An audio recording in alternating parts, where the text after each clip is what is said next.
High বন্ধুরা, সবাই কেমন আছো? আশা করি সবাই ভালো আছো। ঝর্ণা কিচেন নতুন একটা রেসিপি নিয়ে এসেছি। আজকে ফুটন্ত গরম জলের মধ্যে আঙুর ফল দিয়ে কি রেসিপি তৈরি করব, তোমরা প্রথম থেকে শেষ পর্যন্ত পুরো ভিডিওটাকে দেখতে থাকো। তার জন্য গ্যাসে কিছুটা জল বসিয়ে দিয়েছি, জলটাকে ভালোভাবে ফুটিয়ে নিয়েছি। ফুটিয়ে নিয়ে এখানে আমি আঙুর ফল নিয়ে নিয়েছি। আঙুর ফলগুলো জলের মধ্যে দিয়ে দেবো, ফুটন্ত জলের মধ্যে দিয়ে একটু ফুটিয়ে নেব। কিছু সময় ঢাকা দিয়ে রেখে দেবো। আমি 200 গ্রাম আঙুর ফল নিয়েছিলাম, তার মধ্যে ওখানে বেশিরভাগটাই আমি দিয়ে দিয়েছি, আর এখানে অল্প কিছুটা নিয়ে নিয়েছি। ওদিকে আমি সিদ্ধ করতে দিয়েছি আঙুর ফলগুলো। এখানে যেই আঙুর ফলটা আমি এখানে নিয়ে নিয়েছি, সেই আঙুর ফলগুলোকে এইভাবে ছোট ছোট করে কেটে নেব। সব আঙুর ফলগুলো আমি ছোট ছোট টুকরো করে কেটে নিয়েছি। কেটে এবার আমি একটা বোলের মধ্যে এগুলোকে নিয়ে এক সাইডে রেখে দেবো। ওইদিকে আঙুর ফলগুলো আমি টুকরো করে কেটে এক সাইডে রেখে দিয়েছি। এদিকে আঙুর ফলগুলো দেখো কত সুন্দর একদম সিদ্ধ হয়ে গেছে। তত সময় এগুলো এবার আমি নামিয়ে দেবো। নামিয়ে একটু ঠান্ডা করে নেবো। কিছুক্ষণ ঠান্ডা করে নিয়েছি। আঙুর ফলগুলো ঠান্ডা করে নিয়ে আমি একটা মিক্সির জার নিয়ে নিয়েছি। মিক্সির জারের মধ্যে আঙুর ফলগুলোকে নিয়ে নেবো। মিক্সির জারের মধ্যে আঙুর ফলগুলোকে সব নিয়ে আর 1 হাতা মতো এখানে আমি জল দিয়ে দেবো। জল দিয়ে একটা মিহি পেস্ট তৈরি করে নেব। এদিকে আমি আঙুর ফলের মিহি পেস্টটা তৈরি করে এক সাইডে রেখে দিয়েছি। রেখে দিয়ে এদিকে গ্যাসে আবার একটা আমি কড়াই বসিয়ে দিয়েছি। কড়াইটা গরম হয়ে গেলে দিয়ে দেবো অল্প একটু আমি এখানে সর্ষের তেল দিয়ে দেবো। তেলটাকেও ভালোভাবে একটু গরম করে নেব।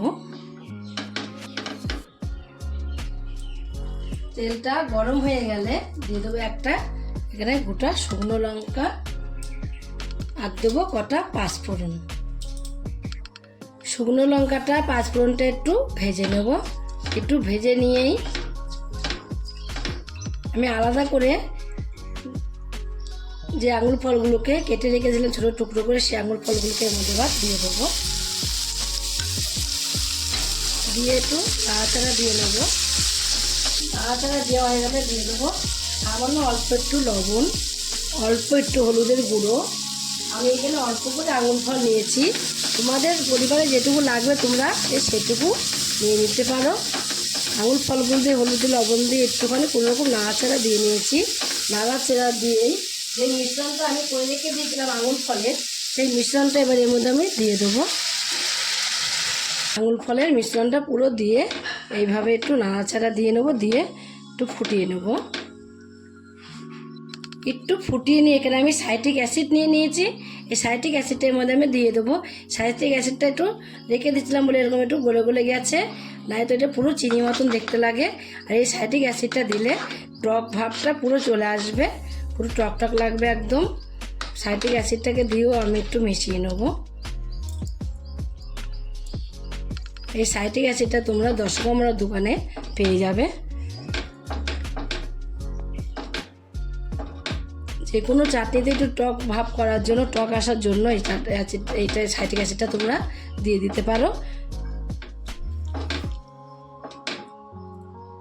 এবার দিয়ে দেবো আমি স্বাদ মতো চিনি। টক টক ভাব এমনি আসবে, সাইট্রিক অ্যাসিডটা যেহেতু দেওয়া আছে, তার জন্য এখানে আমি 1.5 চামচের মতো চিনি দিয়ে দিয়েছি। চিনিটাকে দিয়েও চিনিটা একটু ফুটিয়ে নেব।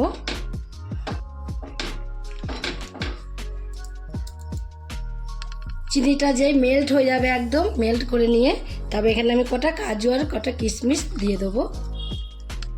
আর দিয়ে দেবো দেখো এখানে কিছুটা খেজুর আমি ছোটো ছোটো করে কেটে নিয়েছি, খেজুর দিয়ে দেবো। তার সাথে দিয়ে দেবো কিছুটা আমসত্ত্ব। খেজুর আর আমসত্ত্বটা এর মধ্যে দিয়ে দেবো। দিয়ে এভাবে একটু মিশিয়ে নেব।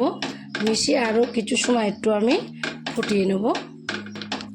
আঙুর ফল দিয়ে তোমরা এই রেসিপিটা একদিন শুধু বাড়িতে তৈরি করে খেয়ে দেখো, করে সবাইকে তাক লাগিয়ে দেবে। কেউ বুঝতে পারবে না এটা তোমরা কী রেসিপি তৈরি করেছো। সব ভাত টাত খাওয়ার শেষে তোমরা এটা একবার একটু খেয়ে দেখবে, কত ভালো লাগে খেতে, মুখের স্বাদটাই বেড়ে যাবে। দেখো একদমই কমপ্লিট হয়ে গেছে। একটু জেলি জেলি ভাব চলে এসেছে। এই জেলি জেলি ভাব চলে আসলে ভাববে যে একদম পুরো কমপ্লিট হয়ে গেছে।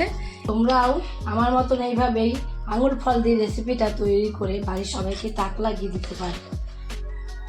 কেউ বুঝতে পারবে না যে এটা কী দিয়ে তৈরি করেছো। আঙুর ফলের রেসিপিটা তোমরা একদিন বাড়িতে তৈরি করে খেয়ে দেখো কেমন লাগে। যদি রেসিপিটা তোমাদের কাছে ভালো লাগে, তোমরা যদি ফেসবুক থেকে দেখো ফেসবুকের পেজটি ফলো করে দেবে, ইউটিউব থেকে দেখো ইউটিউবের চ্যানেলটি সাবস্ক্রাইব করে দেবে, পাশে থাকা বেল আইকনটিটা প্রেস করতে ভুলবে না। তাহলে নতুন নতুন রেসিপিগুলো তোমাদের কাছে তাড়াতাড়ি পৌঁছে যাবে। আমার চ্যানেলে নতুন বন্ধু হয়ে থাকো, সাবস্ক্রাইব করোনি প্লিজ সাবস্ক্রাইবটা করে দিও, সবার আগে তোমাদের কাছে নোটিফিকেশন ঢুকে যাবে। ছোট্ট করে লাইক করো, কমেন্ট করো, অনেক অনেক শেয়ার করো। নমস্কার বন্ধুরা, দেখা হবে আবার পরের রেসিপিতে।